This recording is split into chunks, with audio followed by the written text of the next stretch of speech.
ওনার তো একজনে আনেজি লাগছে তো সবাই ভাই। যখন কাউন্টারে গিয়ে জিজ্ঞেস করি তখন বলে একটা টিকিটও নাই। তখন ব্ল্যাকারের কাছ থেকে 50 টাকার টিকিট 100 টাকা দিয়ে কিনে হলে ঢুকে যায়। ঢুকার পর কি হলো, হঠাৎ দেখি সেই মেয়েটি পাশে বসেছে, হঠাৎ দেখি সেই মেয়েটি কাছে বসেছে।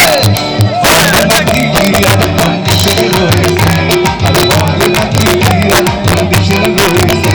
আর টিকাটুলির মোড়ে একটি হল রয়েছে, টিকাটুলির মোড়ে একটা হল রয়েছে। হল নাকি বিয়ার কন্ডিশন রয়েছে, আর হল নাকি বিয়ার কন্ডিশন রয়েছে।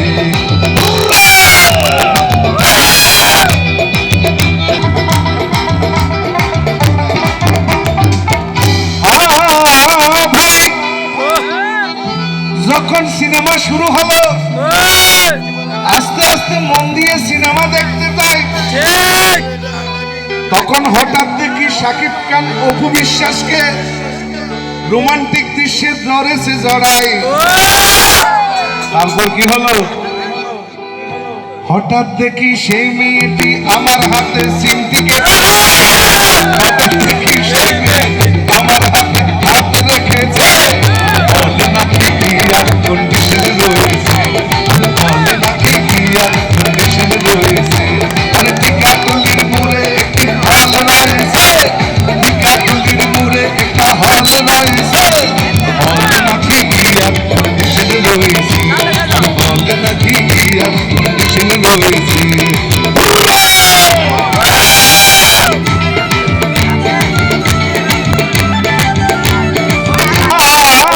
ভাই ওরে যখন সিনেমা দেখতে দেখতে মাঝখানে বিরতি এসে যায়, তখন মেয়েটিকে রেখে আমি বাইরে গিয়ে 10 টাকার মেয়েটিকে ঝালমুড়ি এনে যে খাওয়াই। আগে আমরা ভালো কিছু হলে মিষ্টি খাওয়াতাম, যেমন মোশারফ ভাই সভাপতি। এখন আমরা মোশারফ ভাইকে বলবো যে সবাই একটু মিষ্টি করি। এখন উল্টো হয়ে গেছে, দুনিয়াই উল্টা।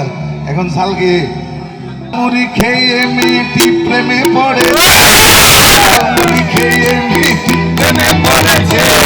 বলে নাকি বিয়ার কন্ডিশন রয়েছে,